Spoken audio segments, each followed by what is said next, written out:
Saint Margaret of கட்டோனா இத்தாலியோட ஒரு சாதாரண விவசாய குடும்பத்துல பிறந்திருக்காங்க. சின்ன வயசுலயே தாயார் இறந்து போக வளர்ப்பு தாயோட கட்டுப்பாடு இல்லாம தன்னிச்சையாவே வளர்ந்திருக்காங்க. 17வது வயசுல ஒரு பணக்காரர் இளைஞனோடு காதல் ஏற்பட்டிருக்கு. வீட்டை விட்டு வெளியேறி அந்த இளைஞனோடு வாழ ஆரம்பிச்சிருக்காங்க. மனைவியா இல்லாம ஒரு மறைக்கப்பட்ட வாழ்க்கையாவே அது இருந்திருக்கு. கிட்டத்தட்ட 10 ஆண்டுகள் அந்த இளைஞனோடு வாழ்ந்திருக்காங்க. ஒரு கட்டத்துல ஒரு ஆண் குழந்தைக்கு தாயா இருக்காங்க. ஒரு நாள் வெளியே போன அந்த இளைஞன் திரும்பி வரவே இல்லை. அவரோட வேட்டை நாய் மட்டுமே திரும்ப வந்திருக்கு. மார்கரெட் அந்த நாயோட காட்டுக்குள்ள போய் பார்த்திருக்காங்க. அங்க அந்த இளைஞனோட உயிரற்ற உடல் மட்டுமே கிடந்திருக்கு.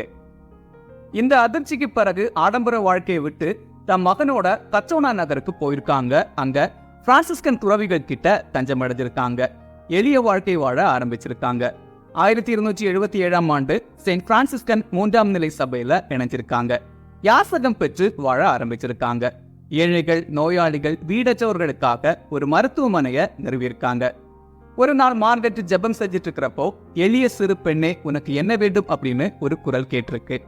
அதுக்கு மார்கரெட், ஆண்டவர் இயேசு கிறிஸ்துவே, உண்மையன்றி வேற எதுவும் எனக்கு வேண்டாம் அப்படின்னு பதிலளிச்சிருக்காங்க. மார்கரெட் அதிகாரத்துக்கு எதிராக உண்மையை பேசியிருக்காங்க. ஆடம்பரமா வாழ்ந்த ஆயருக்கு எதிராக சவால் விட்டுருக்காங்க. தாழ்மையும் துணிவும் உள்ள ஒரு பெண்ணாவே வாழ்ந்திருக்காங்க மார்கரெட். இறுதியா 1297ஆம் ஆண்டு இறந்து போயிருக்காங்க Margaret. February 22nd, saint Margaret of Cortona feast day.